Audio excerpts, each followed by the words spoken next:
Hello kids, today we are going to learn 6th standard science subject second chapter the living world.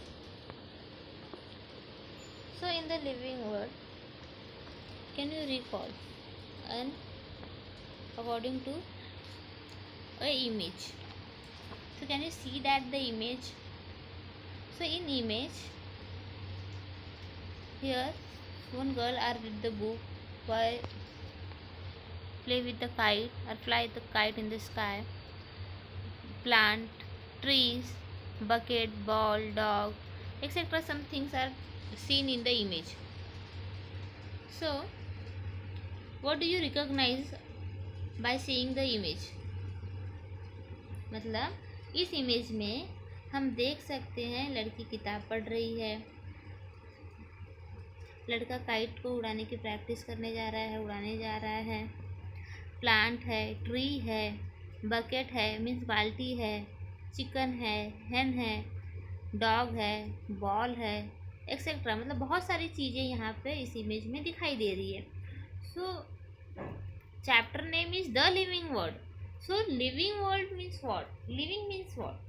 Living means those are things can breathe is known as a living things. मतलब simplest form में है कि जो भी चीज़ें सांस ले सकती हैं, श्वास ले सकते हैं, वो सारी चीज़ें लिविंग थिंग्स है. और those things can not breathe, that is a non living things. मतलब जो सांस नहीं ले सकते, जो श्वास नहीं ले सकते हैं, वो सारी चीज़ें नॉन लिविंग थिंग्स है. सो यहाँ पर इस इमेज में आइडेंटिफाई करना है कि कौन सी चीज़ें लिविंग थिंग्स है और कौन सी चीज़ें नॉन लिविंग थिंग्स है. जैसे कि प्लांट लिविंग थिंग्स है. क्यों? क्योंकि वो कार्बन डाइऑक्साइड गैस ब्रीदिंग करते हैं और ऑक्सीजन रिलीज करते हैं. मतलब plant carbon dioxide as a respiration as a inhale करते हैं वो लोग. कार्बन डाइऑक्साइड जैसे हम ऑक्सीजन इनहेल करते हैं, ऑक्सीजन लेते हैं और कार्बन डाइऑक्साइड रिलीज करते हैं, वैसे सेम प्लांट कार्बन डाइऑक्साइड लेते हैं for their life goes on smoothly. उनका लाइफ प्रोसेस स्मूथली जाए इसलिए वो जीने के लिए कार्बन डाइऑक्साइड लेते हैं और ऑक्सीजन रिलीज करते हैं. सो प्लांट भी लिविंग थिंग्स हुआ. All animals are living things. मतलब वो जो बॉय है वो भी लिविंग थिंग्स, गर्ल्स भी लिविंग थिंग्स है, हैन, चिकन और डॉगी ये सारी लिविंग थिंग्स है. बर्ड वो भी लिविंग थिंग्स है. नॉन लिविंग थिंग्स क्या है? स्काई, होम जो घर दिखाई दे रहा है वो, बकेट जो बाल्टी है, बॉल, बॉक्स, ये सारी चीज़ें नॉन लिविंग थिंग्स है. मतलब जो चीज़ें सांस नहीं ले सकती हैं वो नॉन लिविंग थिंग्स, जो सांस ले सकती हैं वो लिविंग थिंग्स. इतना समझ में आया होगा तो बाकी के चैप्टर्स में जो भी कंटेंट है वो समझ में आएगा. द लिविंग वर्ड मतलब there are some things living and non living. So who can able to breathe, that is the living things, and some things are not can able to breathe, that is a non living things. Now we are going to learn a characteristics of living things. तो हम पहचानेंगे कैसे कि वो living things है या नहीं है. तो उसके कुछ कैरेक्टरिस्टिक्स है कि living things. First growth, then respiration, excretion, responsive to stimuli and movement, and reproduction. So these are all things are the characteristics of living things. So in the exam may be asked, write the characteristics of living things. Write the characteristics of living things. So you write growth, respiration, excretion, responsive to stimuli and movement, and reproduction. These are all 5 are characteristics of living things. मतलब जितने भी living things हैं उनके ये सारे characteristics है कि मतलब उनमें ग्रोथ होगा, बढ़ेंगे वो.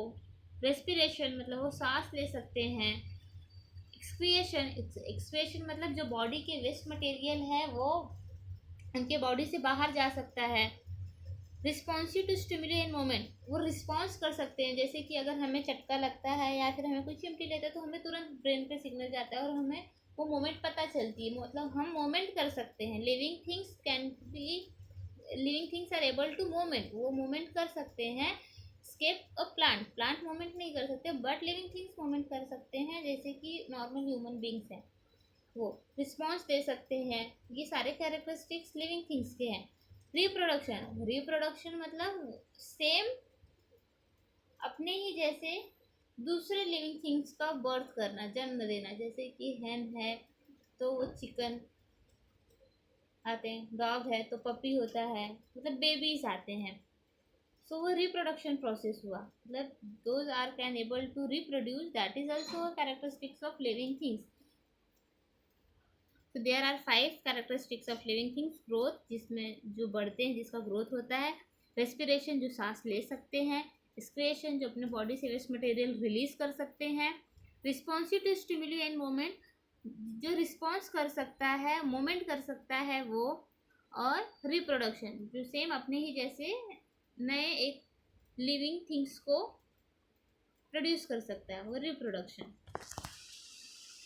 Now next, in today we will learn only growth characteristics. सिर्फ आज हम ग्रोथ के बारे में पढ़ेंगे, बाकी के जो 4 कैरेक्टरिस्टिक्स है वो नेक्स्ट पार्ट 2 में होगा।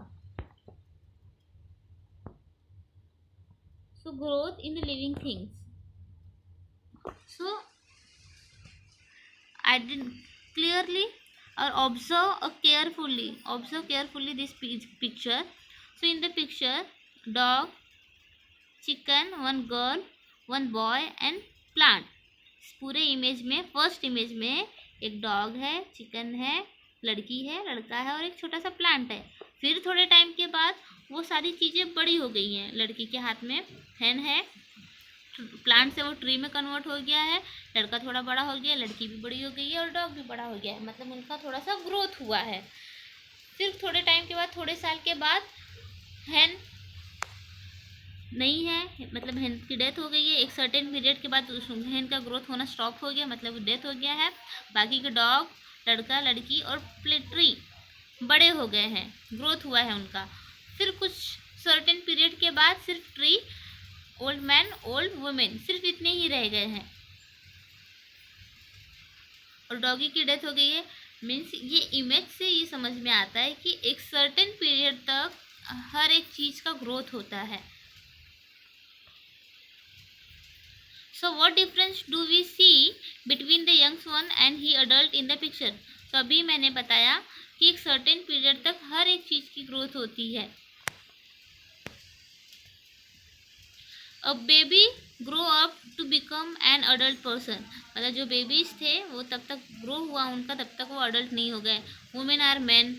During the period of its growth the baby gain in height, weight and strength, मतलब जब तक हमारी ग्रोथ होती है, जब तक किसी भी चीज़ की ग्रोथ होती है, उसका हाइट, वेट एंड स्ट्रेंथ वो इंक्रीज होता है, वो गेन करते हैं। गेन मतलब लेना। सो उनकी height, weight and strength increase होगा। In the same manner, all the animal grow into adult in a certain period. Generally, human require 18 to 21 years for his growth. For this growth, normal जो human beings हैं उनका growth 18 से 21 साल के as तक होता है, उसके बाद नहीं होता। जैसे कि अगर कोई बॉय है तो उसकी height, weight, mostly height and strength तब तक इंक्रीज होगा जब तक वो 21 साल का नहीं हो जाता, और गर्ल्स का 18 तक। तो mostly human require 18 to 21 years for this growth, उनका ग्रोथ यहाँ तक होगा। प्लांट के ग्रोथ कंटिन्यू होते रहते हैं, वो स्टॉप नहीं होता, वो कंटिन्यू ग्रोथ होगा, बट उनका हाइट, वेट एंड स्ट्रेंथ भी इंक्रीज होते रहता है, ग्रो होते रहता है। बट जो एनिमल्स हैं वो एनिमल्स एक सर्टेन पीरियड तक उनका ग्रोथ होता है और फिर डेथ होती जाती है। जैसे कि हम ह्यूमन बींग्स, तो हम ह्यूमन बींग्स भी किस में आते हैं, एनिमल्स में आते हैं। एक सर्टेन पीरियड तक हमारा ग्रोथ होता है, उसके बाद हमारी ग्रोथ स्टॉप हो जाती है।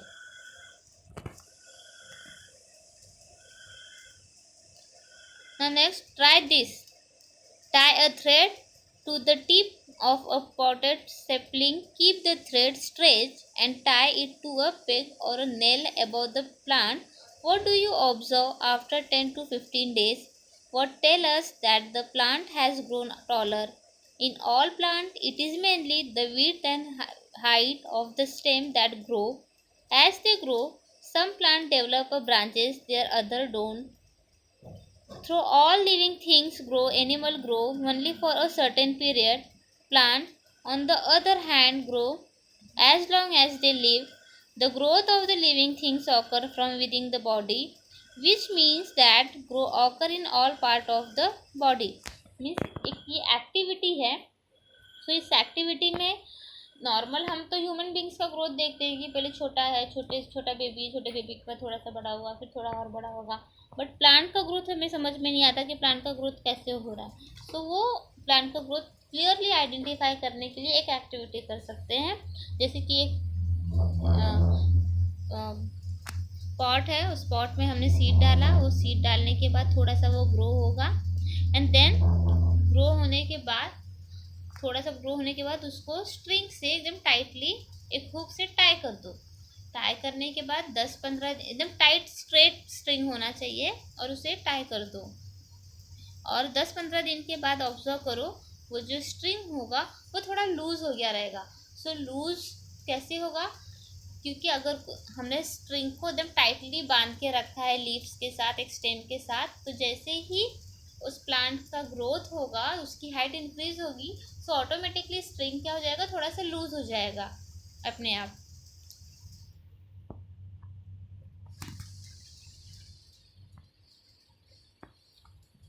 Now, food is necessary for the growth. Food is necessary for growth. All plant and animal they want a food for their growth. किसी भी चीज़ के लिए हमें फूड की ज़रूरत, हमारे ग्रोथ के लिए हमें फूड की ज़रूरत पड़ती है. नॉर्मली हमने सुना होगा कि खाना खा लो तभी बढ़ोगे, खाना खाओ तो बढ़ोगे. तो नॉर्मल ह्यूमन बींग्स जो भी हैं या एनिमल्स हैं, उन्हें फूड मिलेगा तो ही उनकी ग्रोथ होगी. अगर फूड नहीं मिलता तो ग्रोथ नहीं होती है. For their food, for their growth we want a food. So food is necessary for the growth. Remember this point. Which things are necessary for the growth? So food is necessary for the growth. हमें बढ़ने के लिए किसकी ज़रूरत पड़ेगी? Food की. So normal human beings जो हम हैं वो डिपेंडेंट है प्लांट के ऊपर. ऐसे नहीं बोल सकते कि ह्यूमन बींग्स और animals make their own food. हम अपना फूड नहीं बनाते हैं. गैस है तो हम ऑन करके अपना खाना बना ले रहे हैं, बट और वो आता कहाँ से है? प्लांट से. राइस, वीट्स, दाल चावल वगैरह, भाजी, वो सब कैसे हैं? ये सारे प्लांट्स हैं. प्लांट्स से ही हमें ये सारी चीज़ें मिली हैं. तो हम प्लांट्स के ऊपर डिपेंडेंट है. सो ऐसे नहीं कह सकते कि animals make their own food. No, हम डिपेंडेंट है प्लांट के ऊपर. So animals are dependent to a plant, but plant make their own food. Plant अपना फूड खुद बनाते हैं. तो वो कैसे बनाते हैं वो अब हम यहाँ इस टॉपिक में पढ़ेंगे. ये चीज़ याद रखो कि animals dependent to the plant, but plant make their own food. So as you can see the image. There is soil, water, mineral, carbon dioxide gas, oxygen, sunlight. So according to this picture, plant absorb the water and mineral from the soil, and with the help of carbon dioxide gas and in the presence of sunlight, plant make their own food. Plant अपना food कैसे बनाते हैं? Water and minerals soil से absorb करते हैं, और leaves में chloroplast होता है और उस क्लोरोप्लास्ट में क्लोरोफिल होता है. So with the help of chlorophyll and carbon dioxide gas with the presence of sunlight, plant make their own food. मतलब सनलाइट के हेल्प से एंड कार्बन डाइऑक्साइड गैस जो वो एब्जॉर्व करते हैं. सो कार्बन डाइऑक्साइड गैस के help से, water and mineral से, लीव्स के अंदर क्लोरोफिल है, and because of the chlorophyll leaf look like a green colour. So वो लीफ के अंदर क्लोरोफिल है और उस क्लोरोफिल के हेल्प से प्लांट अपना फूड खुद बनाते हैं. क्वेश्चन ये ऐसे भी आता है कि why the leaves colour are green, why leaves look like a green colour. Green colour में क्यों दिखते हैं? So your answer is because of the chlorophyll. So chlorophyll कहाँ होता है? Chlorophyll in the chloroplast. Chloroplast कहाँ होगा? लीव्स में. सो सीक्वेंस वाइज बोलना है.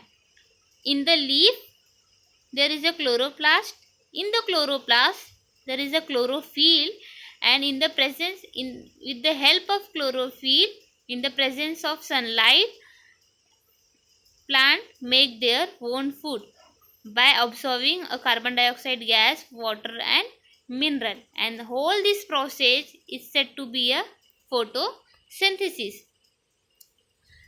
Now read.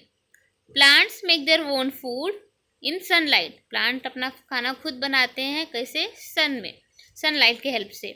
So plant produce a food from water, nutrition in the soil and in the carbon dioxide present in the air.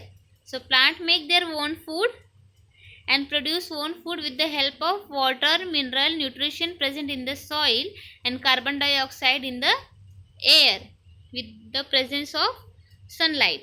So this process takes place in the leaves of plant. Food बनाने का जो process है वो कहाँ पर हो रहा है? लीव्स के अंदर हो रहा है. So this process takes place in the leaves of the plant. It is brought about the presence of sunlight with the help of chlorophyll in the leaves. This process of the food production, it's called photosynthesis.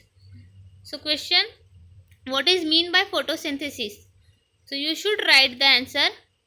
Plant make their own food with the help of water and nutrition and present and carbon dioxide which is present in the air with the presence of sunlight and with the help of chlorophyll which is present in the leaves. Plant make their own food and this process is said to be a photosynthesis.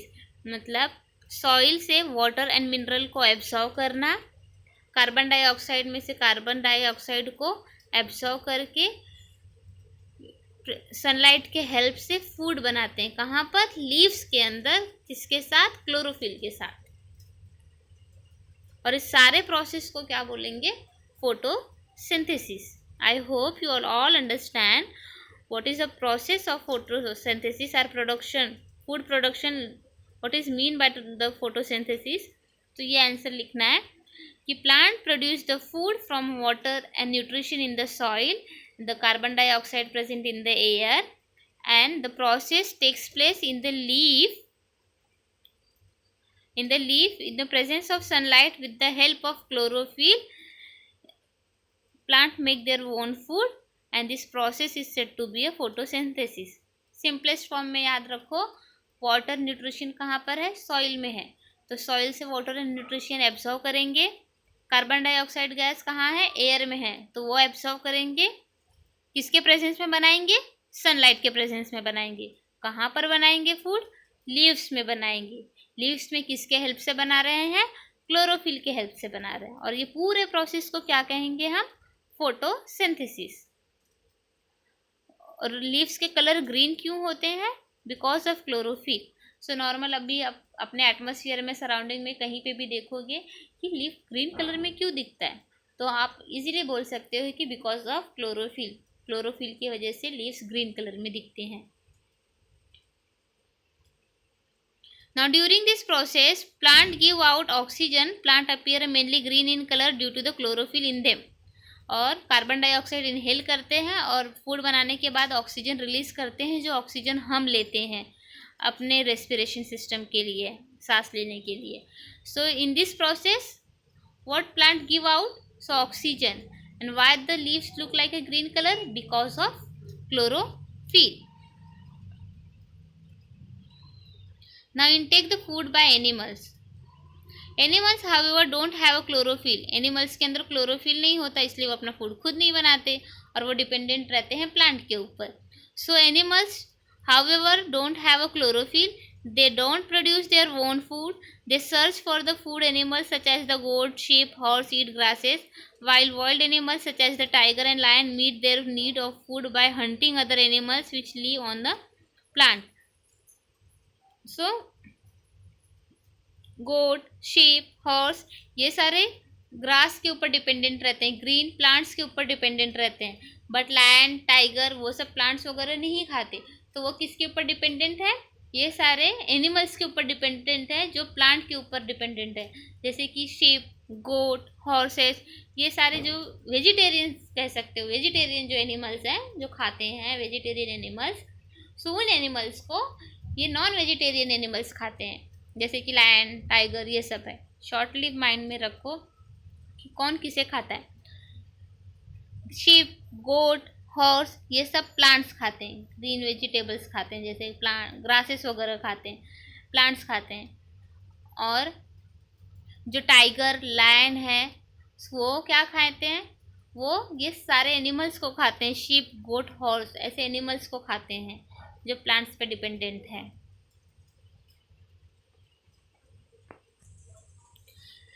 The intake of food and the resultant growth is and the important characteristics of living things। हम जो कुछ भी खाते हैं तो उसका जो result आता है वो ग्रोथ है। तो ग्रोथ क्या है, एक कैरेक्टरिस्टिक्स है लिविंग थिंग्स का।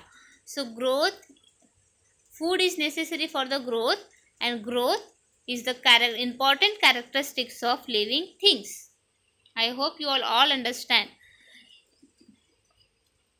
Overall summary chapter, the living world, in the chapter characteristics of living things. So characteristics of living things, so means what?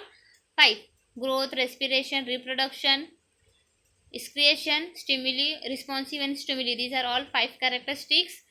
Now today we all already learned a growth, what is meant by growth and which things are necessary for the growth. I hope you all understand.